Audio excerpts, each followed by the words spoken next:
Maggulay tayo ng kamote. Meron akong tinanim na kamote sa paso.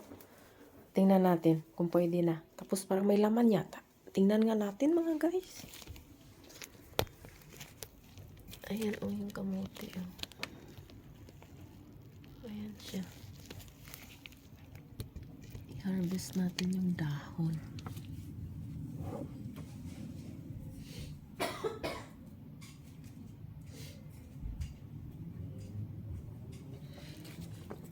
Ito na yun. Kupitin natin yung dahon, guys.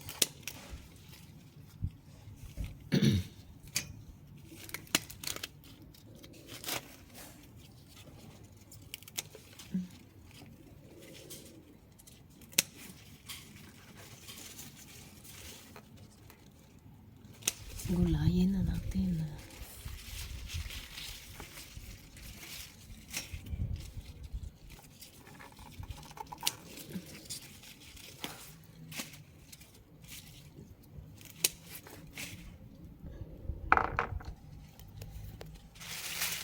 Ayan na oh.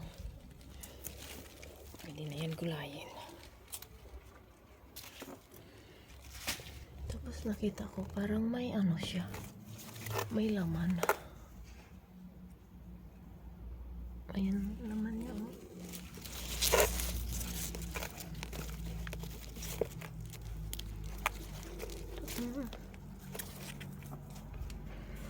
Pwede na yata to. Kunin. Oh, meron nga, may laman. Ayan, pinutol ko na.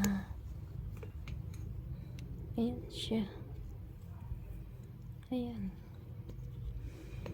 Ayan yung laman. Kinuha ko na mga guys ang kamote. Thank you for watching guys.